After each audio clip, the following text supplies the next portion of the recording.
On this episode of Retro Car Guy 530, I'm going to discuss how you can improve the video quality of your remote distance learning connection, your business call, or live streaming if you happen to have an external camera other than the webcam in your computer, such as my Canon M50 or a GoPro camera that has HDMI output.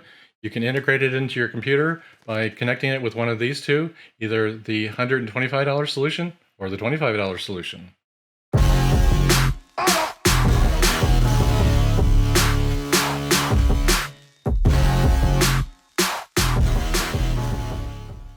Over the past year, several people have started using a computer and a webcam for the first time to make a video call into a remote distance learning session. Potentially, if you're a telecommuting employee, you might be making a conference call connection with video, or you might be making a conference call connection with a customer. And in those situations, you may want to up the quality of the video connection that you have with that particular conference call. And the integrated webcam may or may not be able to provide the best image for that particular situation. For remote distance learning, it's probably not the most important, but you can take advantage of the same particular thing that I'm talking about in this video if you want to up that one as well. If you have an external camera to take advantage of, in this case, I do have a Canon M50. I also have a GoPro Hero 7, and I'm going to show you an example of both of those going through two different capture cards. And the ability of that camera to be this video source requires that it has an HDMI output, and most modern cameras do have that thing available to it, the HDMI output connection, but the quality of that output connection is in question on some of those. And when I say quality, I mean, one, of course, you have the video resolution. You probably want something at least 1080p capable for the video resolution, but also you want clean HDMI output from that camera to be able to be captured, much like you're seeing on the screen. I'm using my Canon M50, my Canon EOS M50, not the Mark II, the original one. Right now it has clean output, and what I'll do is I'm going to reach into the camera here and turn on the stuff you would normally see on the screen on the back. So this is literally an output of the image that would normally be on the view screen on the back of the camera. So in that situation, if you're trying to connect to the camera and you can't get rid of this stuff off the display, then it's not the best thing to use for this particular situation. But I can press the info button on this particular camera to a point where it removes all of that. But unfortunately, this being the Canon M50, original Canon M50, it doesn't have the ability to have clean HDMI output with autofocus enabled. So as I move in a little bit, you'll see I'll go out of focus. The Canon EOS M50 Mark II does have clean HDMI output. There's a new setting screen option, menu configuration option to allow you to make that a clean output. So if you're buying a Canon or have a Canon EOS M50 Mark II, you will have this option with autofocus. But there's also the ability, you can use any camera that you want or have available to you that has a 1080p video quality. Again, that's a recommendation because most webcams are 720p, but they can even be 1080p, but the sensors in them may not be of the best quality.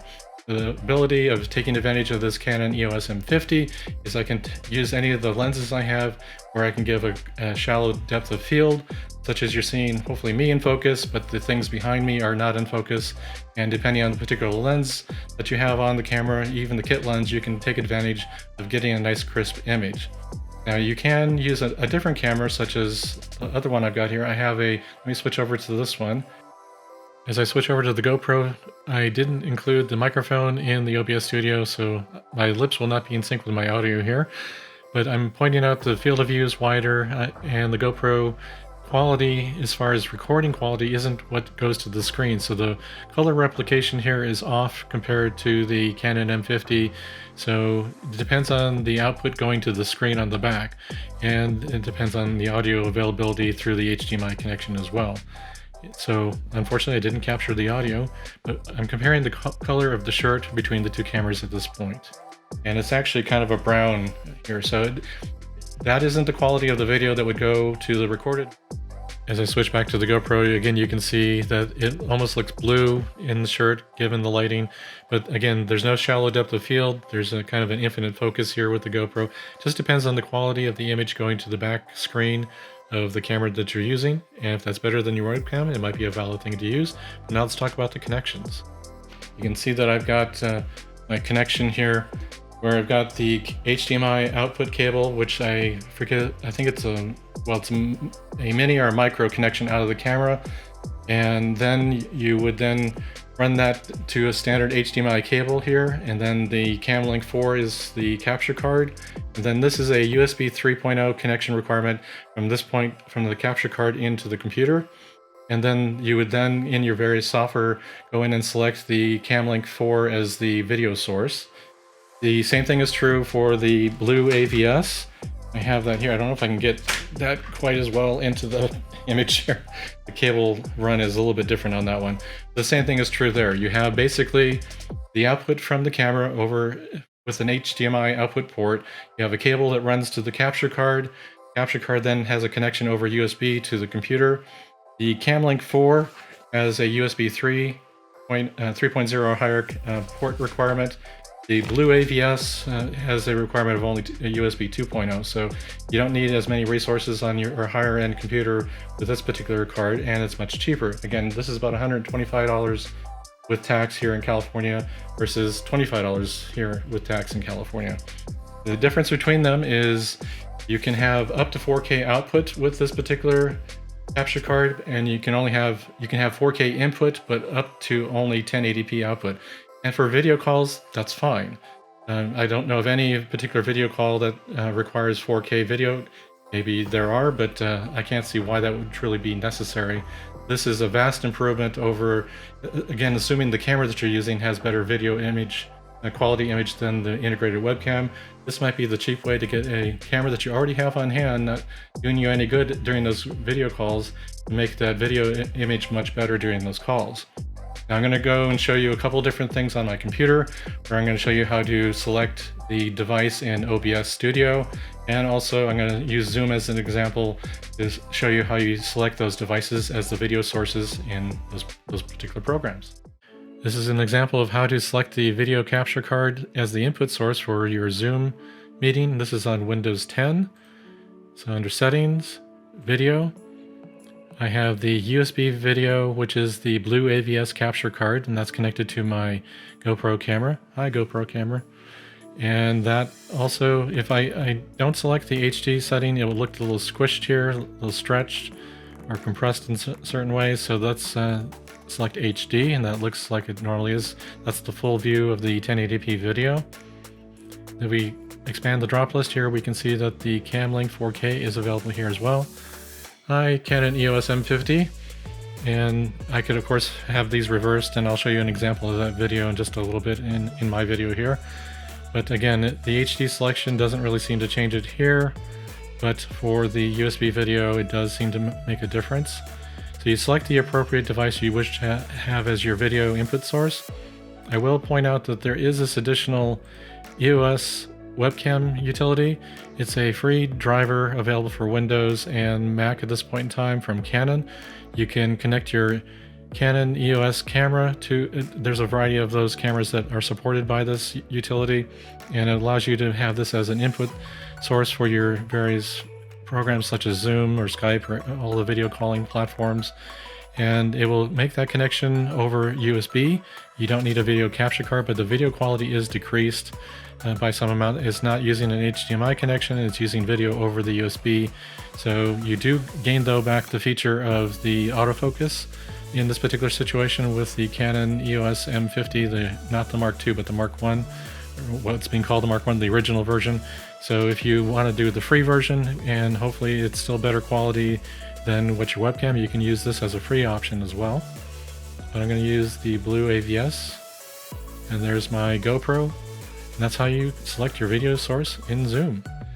In this segment, I'm going to explain how to add audio and video sources to OBS Studio, and I'm going to explain this Canon EOS M50 utility. This is specific to my use of the Canon EOS M50 camera or Canon EOS cameras. The output to the back screen, which the HDMI output is a copy of that output, it normally will turn that off after a few minutes of inactivity. So you need to have something to keep the camera output alive. And by connecting the camera to the computer over a USB 2.0 connection, there will be the ability to have the Canon EOS utility version 3 spawned. Normally by default when you connect it, it will spawn off that utility. From there you'll click on remote shooting and you'll get this panel here. I get to adjust the various video exposure settings here, but I usually just let it run at that point in time. I don't interact with it from that point on. Just having it up and running will keep the camera output alive. So depending on your particular camera, you need to check out the various configuration settings or ways to keep the output alive, because there could be a timeout that occurs and that kind of goes against what you're trying to achieve with that. But in this case, this is how I achieve that with my Canon EOS M50. So we can move on to the OBS Studio. OBS Studio has the concept of scenes and sources. A scene is a collection of sources, and a source can be the video and audio separately. It can be microphones. And here I have a 1080p via Cam Link. That's my Elgato Cam Link 4K. I already have a source defined as Cam Link. And for my audio, since my Canon EOS M50 does not provide audio over the HDMI connection, but my GoPro does, and I'll talk about that in just a little bit. I'm just defining the video input here, and you can see that under audio there just isn't anything. If I unmute that, there's nothing coming in there, and so the internal microphones on the Canon EOS M50 aren't being utilized as an audio source at this point, so I just muted that. And in this case, when you want to add a video source, you would then go to the plus symbol and then click on video capture device, type in the name that you want to give that particular source, and then you'd be dropped into the property setting when you clicked on OK. But I already have it present here, so I'm simply going to cancel out of this and go to the properties of that particular source. And there's my input source. I've already selected Cam Link 4K. There's a drop list of the available video sources. And again, that USB video is for my BlueAVS card. The EOS webcam utility, which I talked about in the Zoom section, that could be a free way to get your Canon EOS camera over USB at lower quality, but it's another way to make a connection. But I'm selecting the Cam Link 4K, and then I'm leaving everything else at the default. And that gives me the video here.